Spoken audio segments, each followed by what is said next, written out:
Morning, folks. Welcome to the Joey Show. I'm Joey Avery. We have a sad episode for you today.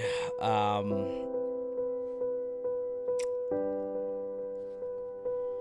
don't really know the easiest way to put it. It is a truth. It is a maxim in my life. It has become the situation that I found myself in. My life has been ruined by NCAA football 2025. I don't know what they put in that game, but it has ruined my life. I'm supposed to be a productive member of society, okay? I have goals. I have dreams. I have friendships, family. I have a marriage. I got a world out there I'm supposed to be paying attention to. Stock market's crashing. Presidents are getting shot at. Israel's bombing people in the middle of Iran. We've got a potential war going on in the Middle East, and all I give a goddamn about is getting that 4-star recruit to come to my program. I've been sweating it out in the Sun Belt for 2 goddamn years with Appalachia State, with Coach Pepito. Bleep that out. Okay? I have been grinding it out, playing. I don't even know if these games are friggin' televised. I'm out here scratching and clawing to get to 500. Finally took a job as the OC at Florida State just to get some breathing room. Not a head coach anymore. I want to be on the big stage. I got to show players I can develop them. I can be the type of coach that can get them to the pros. These kids aren't even real. I am playing NCAA on All-American. I am playing the rest of my life and my relationships on extremely difficult.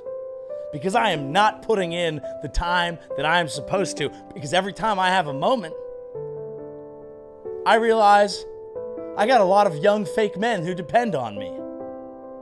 A lot of young fake men who depend on me. Am I going to fucking back off that responsibility? Okay? Yeah, of course we know I want to get to Michigan at some point. I'm going to have to grind to get there. That's a powerhouse program. I want to go in as head coach. I want to be head ball coach out there. We're going to get there. It's going to take a long time. But I have to focus on this, which means the rest of my life might have to take a back seat. This is why I don't play video games. I never play video games because this type of, it's so addictive. It is so addictive.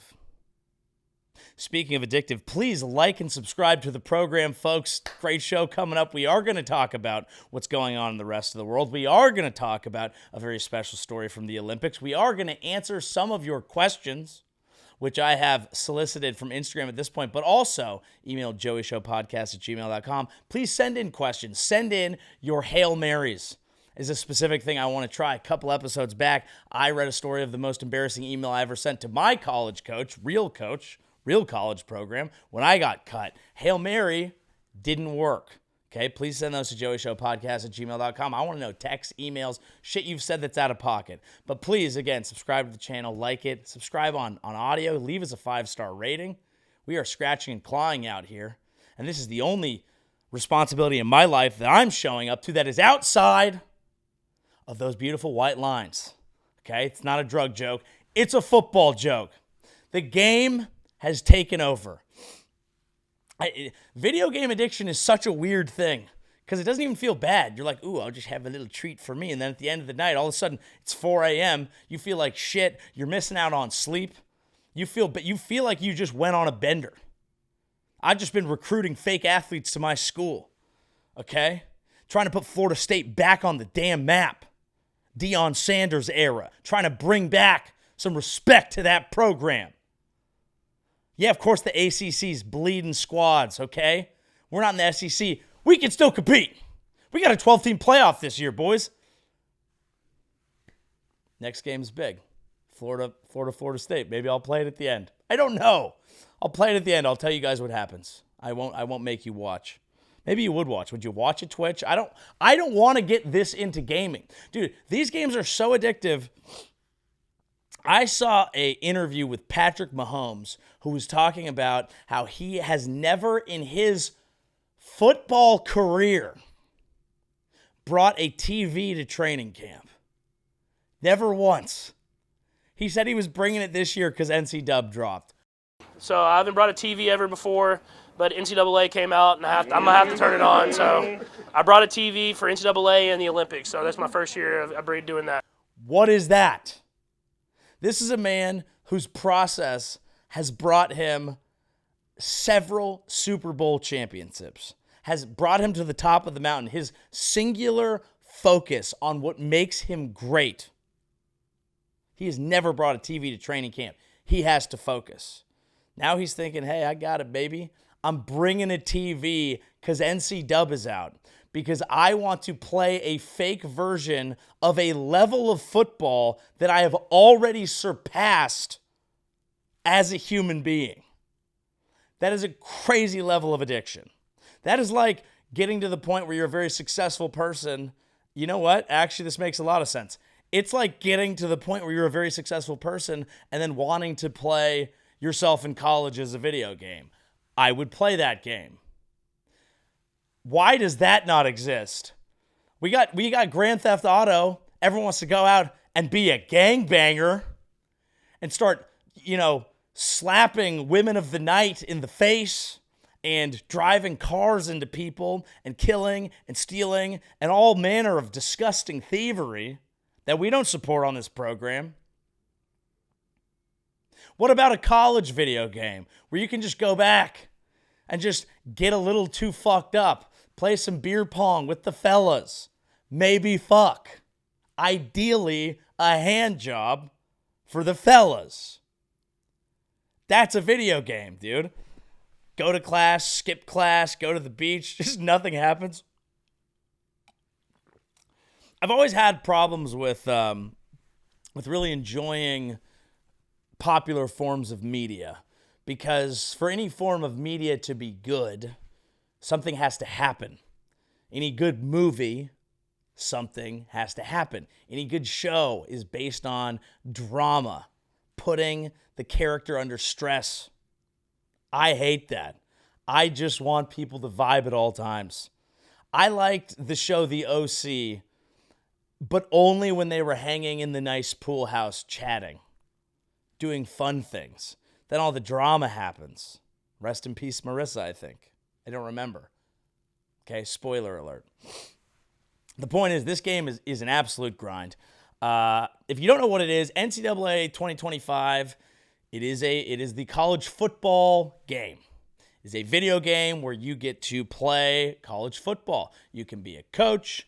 You can be a player. There's all sorts of different modes, and they gamify obviously it's a game, but they gamify the whole thing so that it's like you get really invested in your progress. You can get better. You can get better recruits. You can build a program that wasn't good into a great program, all these exciting things. But the real reason that the game is so successful is because it went away. That is the real reason why it is so successful. Back in, I don't know, it's a nostalgia game for me. A lot of people my age, okay? I remember when I was in high school, NCAA Heisman Watch came out. I think that was 2005. So the years really add up. That was when it just, for me, that's when it became a huge friggin' thing, okay? And my friends and I, we would come home from lunch in high school, because we could go off campus. Instead of like going getting food, we would sometimes just race back to my house and just play NCDub. And the funniest thing is, we wouldn't even play each other in the game. We wouldn't even play full football games. We would play spring drills, option attack exclusively. So much so that I still have a PlayStation 2, okay, in California at my parents' house that has become a holiday tradition. My friends who are also on holiday, as the Brits would say, at their parents' houses will come over to my parents' house, okay? We'll pop a bottle of red wine. It's the holidays. Who gives a fuck?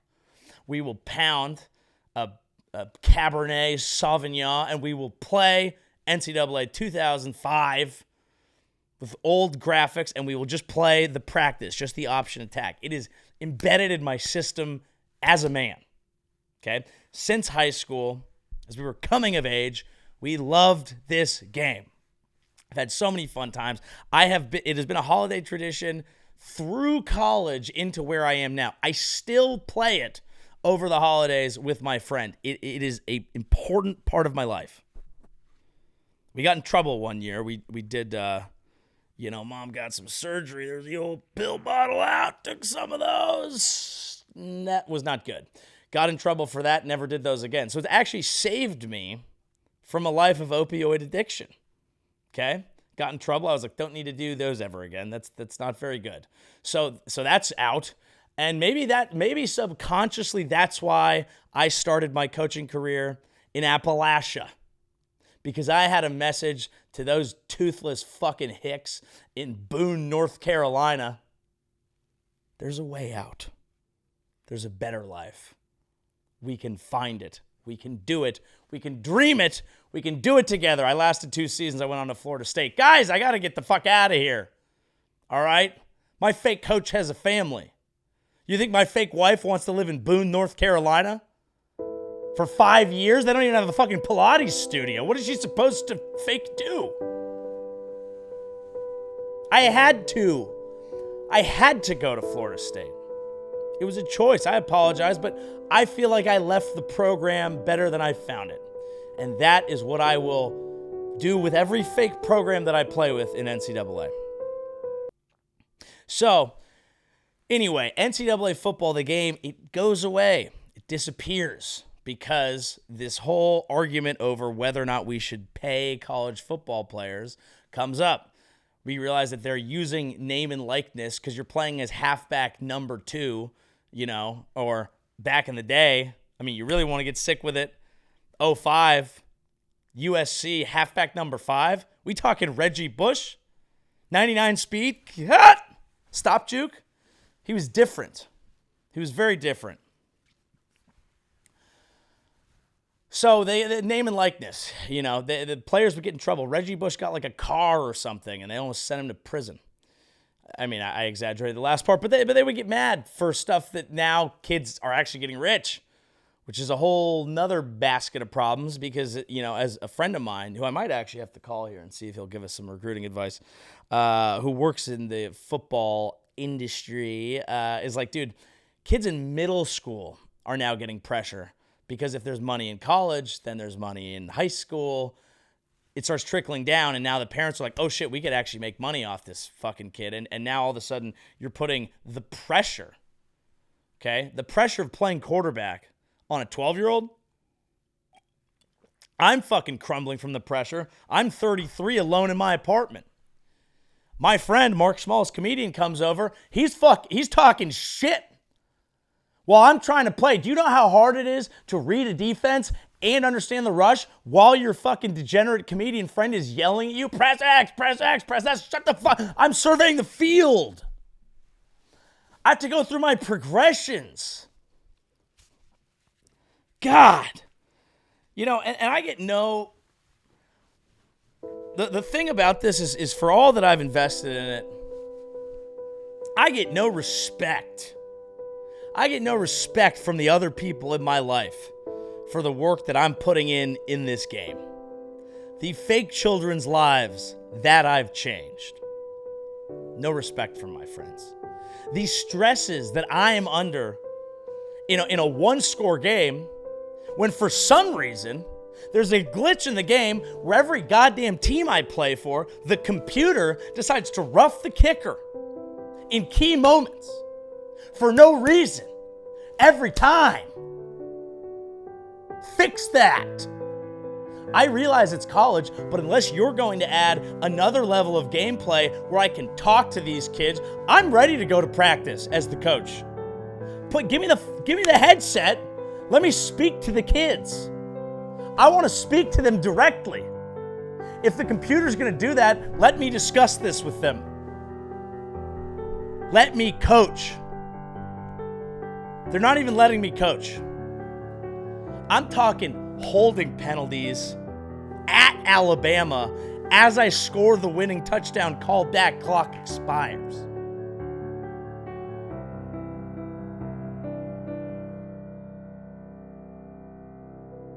This is a leisure activity? I'm staying up late at night. I'm eating less healthy because, and this is what people don't understand, it's not about me. It's about the fake kids. I think that's a misconception. People think, what's happening? What happened? Low battery. It's plugged in. This shit dies on me. Low battery, it's plugged into the wall.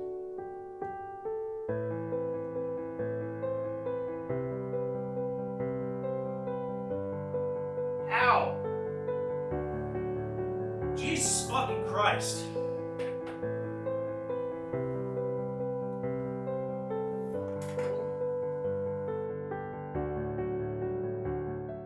Technical difficulties there, folks, and that's just the exact point that I'm talking about. I am off my game. I am stressed. I am spread thin. I'm not even putting batteries in this damn thing. Granted, it's plugged into the wall. Zoom, figure your shit out. That's not the point.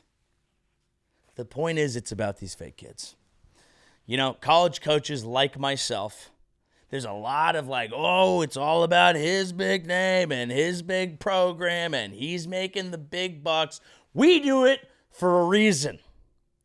We are mission driven, okay? I'm trying to provide a good fake experience for these fake kids. And yeah, I want rings. Yeah, I want titles. Yeah, I'd love to play in the big house.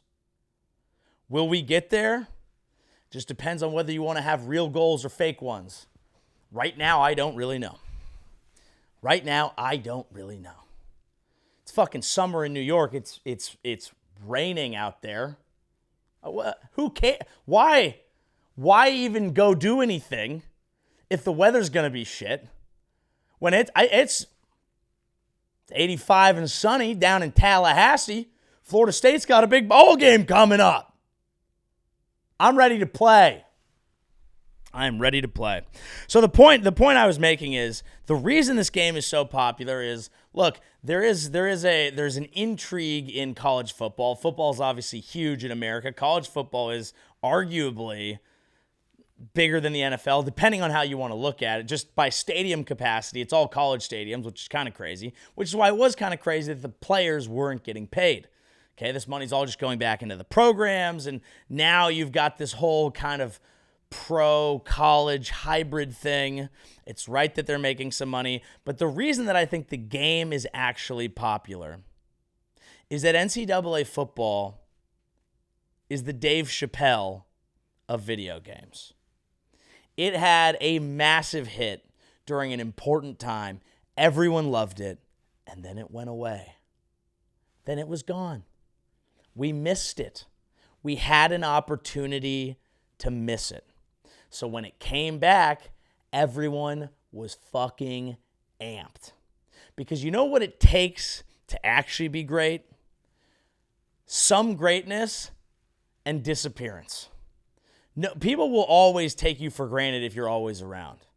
But you have to miss something for you to ever find it great. That's why dying is the greatest thing you can do for a career in media, as long as you've done at least one notable thing. Once you've done one notable thing, if you're really career focused, bounce. Just kidding. Obviously, life is more important than your career, but just strategically, that's how it works. Dave Chappelle got to do that. NCDub got to do that. Both over, I think, the underpayment of largely black people. Dave Chappelle and then, of course, college football. So, there's something there. And now they're back, and now people get to love them. If you never go away, people get used to it. People get over you. This is what Drake's going. Drake never went away. Drake has gone through it now. People were like, it's time to fuck him up. And you know what? He's having a rough time, but I can even see people are ready to start coming back a little bit, because if you liked him, you can like him, especially when they come back. So the game has been very fun. It is a great reminder of why I don't usually do video games, because the whole game of trying to be a comedian is what I usually spend my time on, and that's worthwhile as well. But boy, does it move slow. I'd love to just sim a lot of the things that I have to do in my normal life. That's the nice part of a game. What, do I have to go play Florida Atlantic this week? Maybe we sim that one. Maybe we just play key moments. Let's move on to something big. That would be nice. That would be nice. I'm in a light lull right now, okay? I have some time to actually focus, okay? Getting together some merch, getting together some sketches, doing that, but that's not as fun.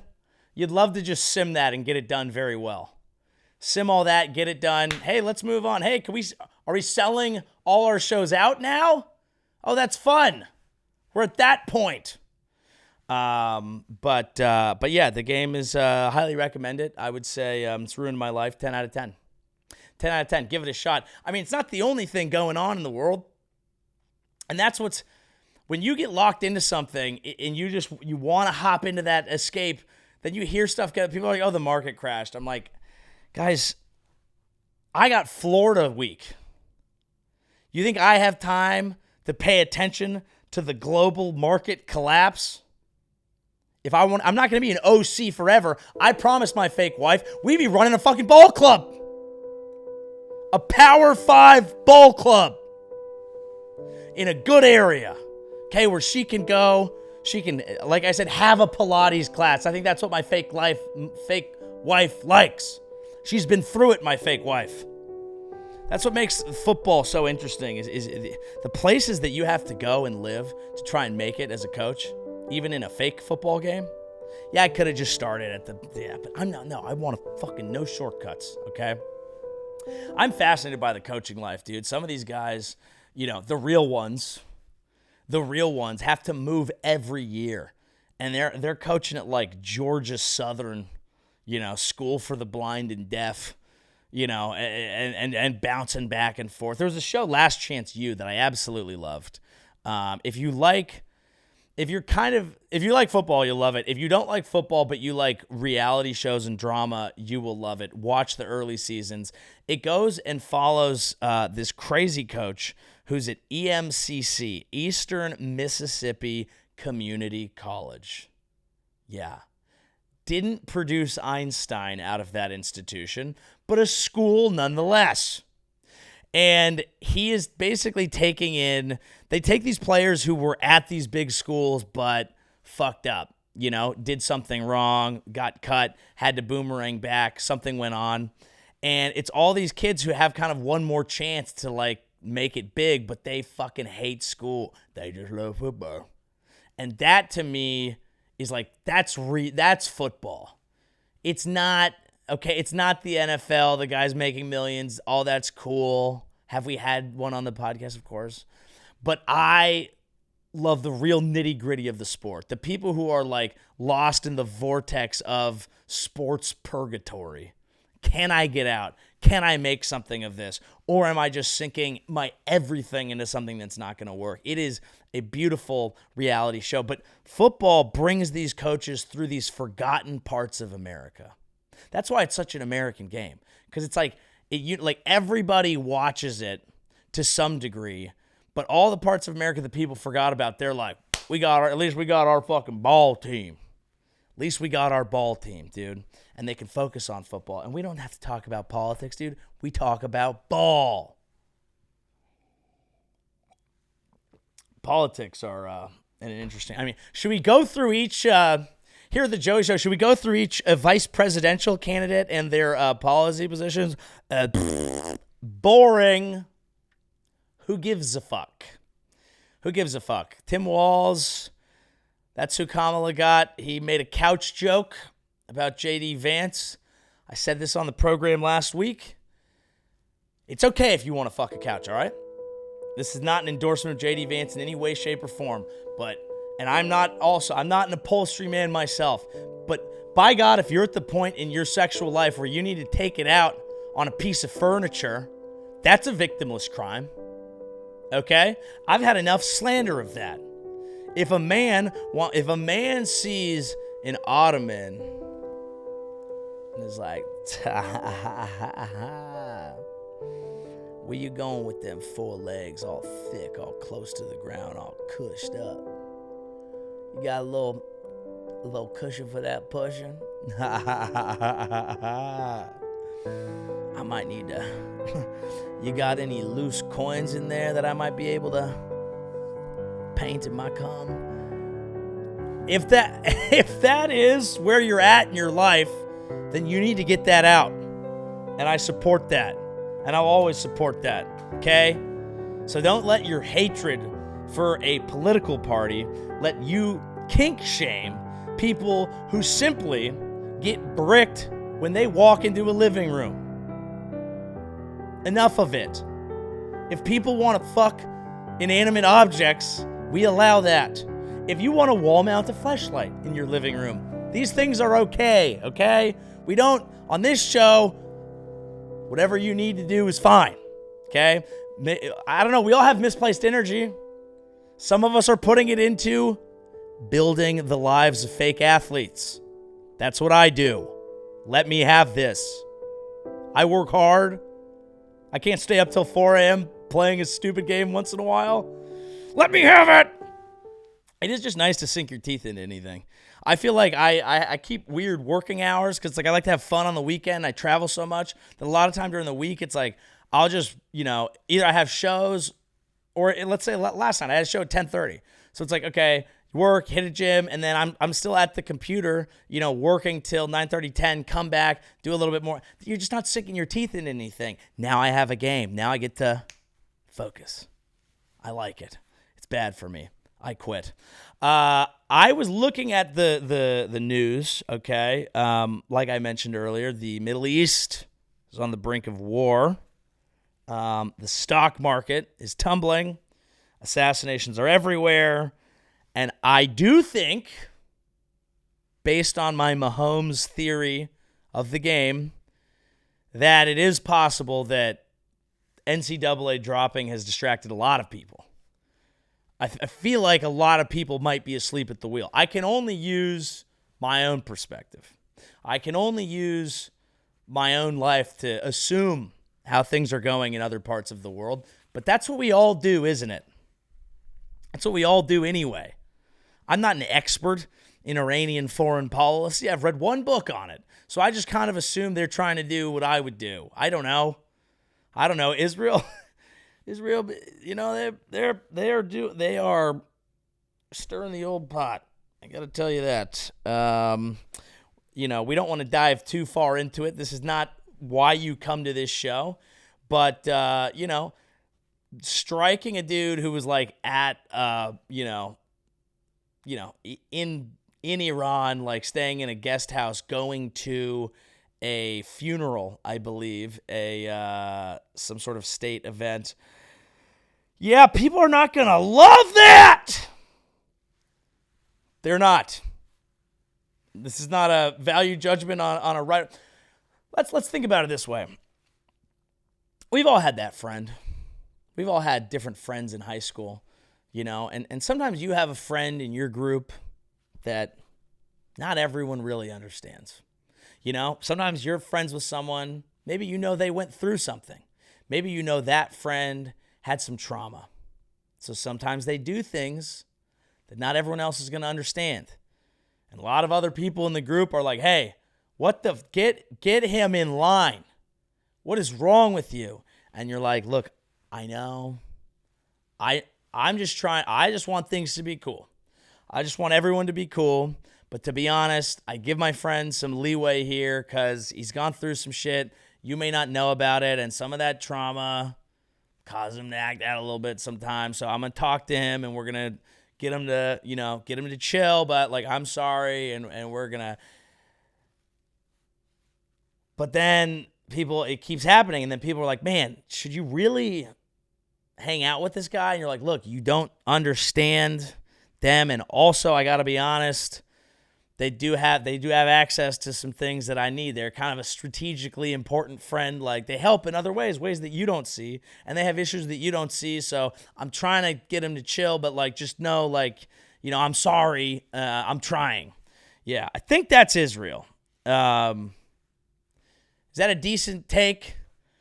I can't, I'm not going to. You're not listening to this program for the hard facts, okay? We are vibing it out, all right? This is just news for the boys and the girls who are boys. We're just vibing it out here. We're going to cover things, But we're going to have to use analogy here because I don't feel like I'm an expert enough, but I've lived a life. I have lived a life, okay? A real life, a digital life, a great many lives. A great many lives. Are they in the Olympics? The Olympics, the point of the Olympics stands strong. The vibe is also weird sometimes. When it's like you're watching, if you follow politics closely and you're following the American election, the divisiveness. I do want to pause on this, though. Divisive is we love to throw this word around because Trump calls people ninnies and felons and nincompoops because it is divisive.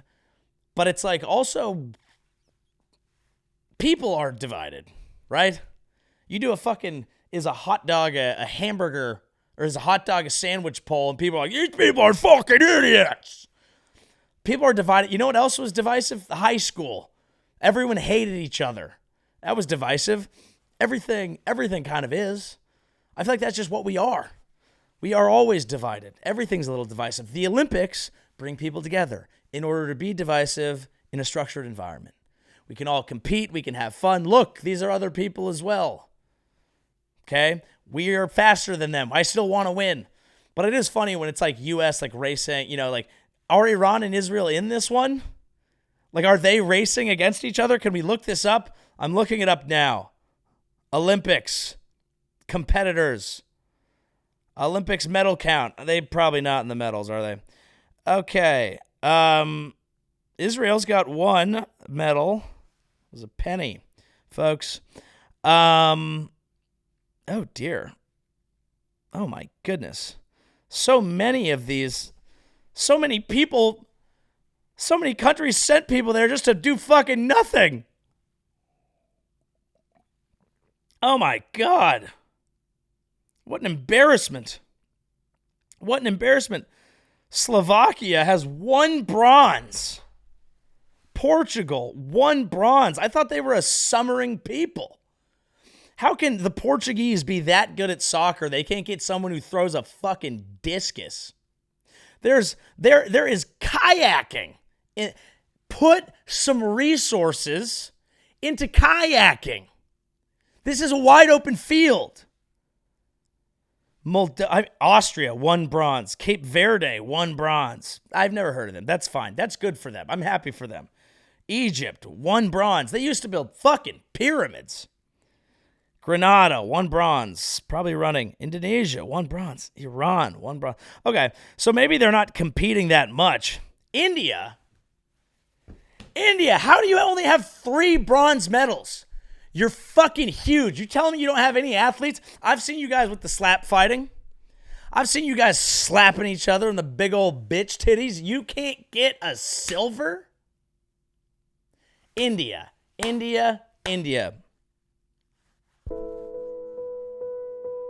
That's actually crazy. You are a massive country. I'm not going to say Indians are less athletic. I've known several of them to be misshapen, but that's not the point. Indian people are capable of great athleticism, and there's a shitload of you. I've seen you ride on top of trains. You're telling me you can ride on top of a train to commute. You can't get bronze in the shot put? Focus. It's a lack of focus. Maybe they're playing NCDub as well. It's a lack of focus that is embarrassing. That I think if I was the sports minister of India, I would be like, all right, enough with the cricket. I like it. You guys like it. Keep doing it. But we got to pluck a few people. Get a couple. Get 1 gold. They love gold. Indians love gold. I would think they would be inspired by this event. I would think that they would get fired up for this sort of thing. Came in on the boats. Come in on a train. I don't care. Does India have an Olympics coming up? That would be... Might be a little dirty out there. But I think that they should... I I would love to go to India. I tried once, didn't have a visa, didn't get in. So I might be taking it out on them a little bit, I will be honest. But I just don't understand how this is possible. I have a greater belief in the Indian people. And hopefully some of this comes out. Hopefully there's a few more events. Maybe we get this episode out. Maybe this fires the people up. Maybe it fires the people up. I believe in the people of India. You can get more than 3 medals. You should be top 10. You are a burgeoning global power. You are fun people. You make delicious food. Okay? Get a little more athletic, I guess. I don't know. I've said they're good at cricket. If you can be good at cricket, do one of these. Do we have to put that in the games? Isn't that in there? I don't even know. What they need to do is what the Chinese are doing. Okay? I saw a story here, a fascinating story, of a Chinese diver. A woman you may know well named Quan Hong Chan. Okay? QHC is what we're calling her. Quan Hong Chan is a great diver. Is an unbelievable diver. One of the best divers, some say. Doesn't even make a splash. Very little splash. She goes in the water. I say, did she even go in the water until her little head pops up and people go, oh my, she's in the water. You know, that's how you would do that. Quan Hong Chan, QHC, is a fucking elite diver. I mean, this bitch doing backflips on the thing. She's up there on the thing. She starts on her hands sometimes. I didn't even know they could do that. I guess some of them can. I was listening to the people talk about her, and they were like, she's the best ever, and she like last year got all 10s or some shit, whatever. It doesn't really matter. She can dive her little fucking tail off, is the point. Okay? Here's how they found her. There was a Japanese, unlikely. There was a Chinese diving coach in a rural fucking fishing and farming village. And he was just watching the children play games at school. In America, that is illegal for reasons I support based on our history of things. Okay? Sandusky comes to mind. Although there are some problems with the case. I don't want to be that guy. Go Michigan. Penn State, your problem. So I understand maybe why in America we have a more functioning economy. We have a lot of people with enough means to attempt to follow dreams and compete, and then the cream rises. That's our theory of the case. That's our open competition, okay? China has a different setup. It's a communist country. It's a large country. It's a poor country. So if you want the best diver, you can't just trust that Quan Hong Chan is going to get a scholarship to Purdue or some fucking diving school like we would do. You got to go to the village and watch the kids play games. You got to watch them, okay? You got to watch them play hopscotch. I don't know what the game she was playing, but the guy was like, this bitch can jump. And so he went to the parents, who were just out in the field looking for one juicy fucking eggplant or grain of rice, whatever they farm, okay? They're just out there in the field, and this dude comes through one day, and he's like, you got a jumper. And they were like, sick. Take her away. And that's what happened. They just took her, okay? And she became a diver, a great diver, the best diver of all time. And nobody even knew that people dove until I watched the Olympics last night. I didn't know this was a sport. Okay? Now she has brought pride to her country, joy, okay? National sense of being. There were Chinese guys there with stickers all over their face. They looked free, they looked happy. I've never seen them like that before. They're usually so focused. She was so focused on her diving that her mother got hit by a car. Not because of the diving. It just happened. I don't know if it was a rickshaw. I don't know. Some sort of auto accident. Her mother has gone through a series of surgeries, difficult surgeries. Okay. QHC, for her credit, says one of her goals in diving is to help pay for her mother's medical bills, which you'd hope the, country that stole her might consider doing, but perhaps not.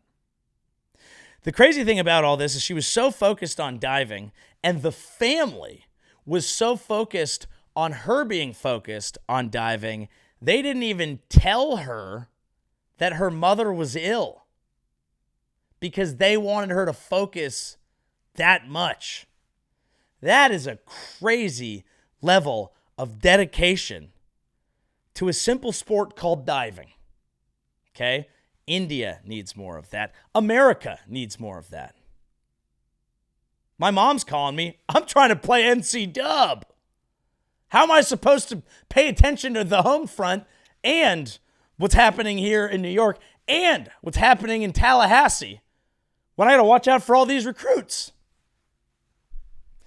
That's a level of focus, okay, to a singular goal that I think is great. Quan Hong Chan's not going to be playing NCDub, okay? That much I can tell you. She is focused, okay? She is diving to get her mom out of the wheelchair or whatever she's in. And I support her for that. Prayers up for Quan Hong Chan. One of the best to ever do it. One of the best to ever do it. Speaking of one of the best to ever do it, Simone Biles, okay? She's out there doing her flips, okay? She had her little thing last year where she was like, I'm not feeling it. She bounced. You know what's different about her? And I made a video being relatively critical of it at the time, even though I supported it. Video, we don't have to go through the whole thing. What's different about her is there are very few people that could be doing great at something and then go, oh, my brain feels weird about it, and then go, actually, I'm back, and still do what. That's impressive. That's very impressive. Most people, once they start playing the mind game of like, I just got to get my head right, cooked. Not true. If you're going through that, just focus. You'll get there. Play some video games. It's going to be fine. The main thing that I think is interesting about Simone Biles, and this is kind of a fun fact that not a lot of people in American media know, Simone Biles was at my bachelor party. True story. Squid Row, Cabo San Lucas, me and the fellas, Simone Biles. Okay, it was a unique crew. Usually don't invite ladies to the batch party, but I didn't invite her. She was just there. She was there with a guy, I think another athlete. Could you imagine those kids? My Lord. Although she's the size of a garden gnome, respectfully. It's what makes her great at what she does. All the greats are freaks, okay? Respectfully, right? To be a great gymnast, Yao Ming ain't doing that. You know, they weren't going to pluck him from the fisherman's village for that. Okay, to be a great gymnast, small, compact. I think she was maybe an NFL guy. I was like, oh, that kid's going to be nice. Just dialed in. Just fucking, what? See, I'm the perfect height for a podcaster. 5'9". Body was not going to lead me to any other pursuits other than the realm of the mind. Okay? And that's where we are now. Okay, folks, here we are. I did say I wanted at the end of this to do a little Q&A. Okay, a little Q&A. Let's pull a couple of these up. I'm going to pause it right here.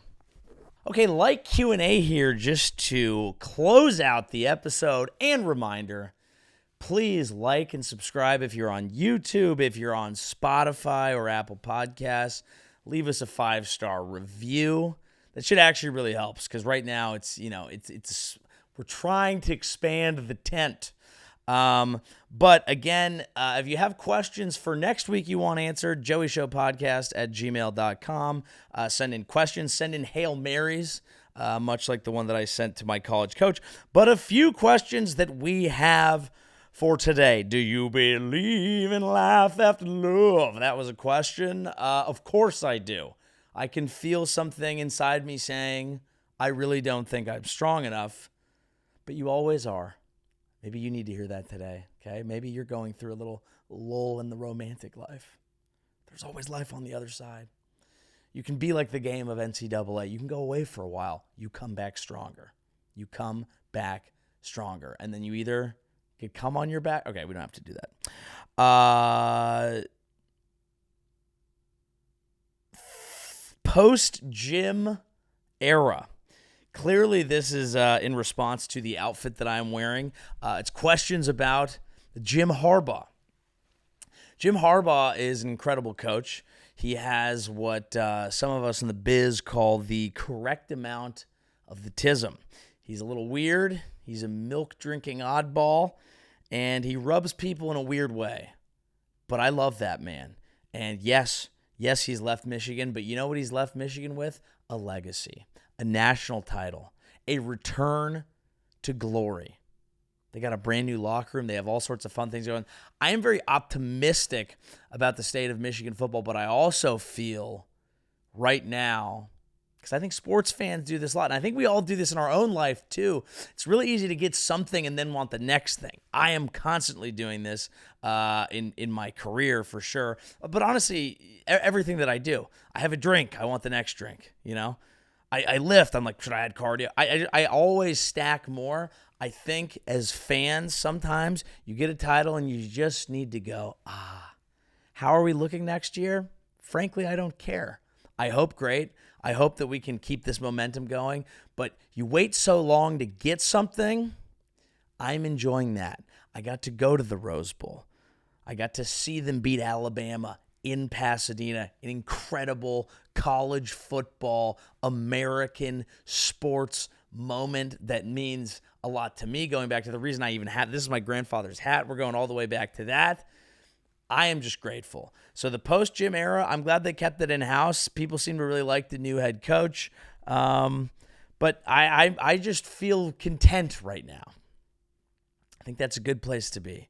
I try to take that into, like I said, honestly, I've been noticing I do this with aspects of my life. Like I said, it can be on the work front or it can be on the party front.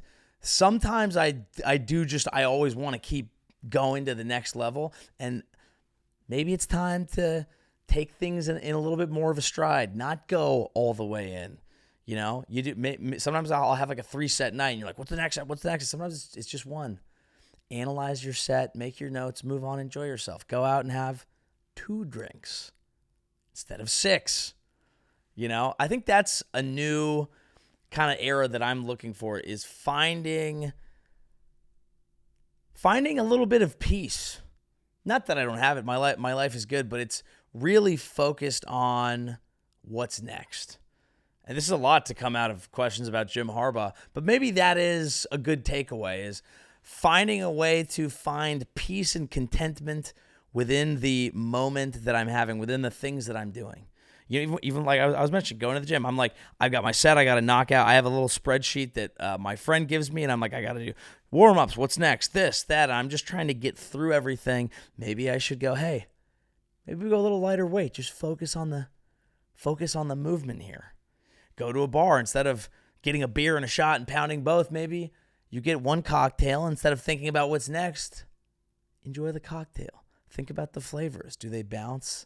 Do they dance upon your tongue?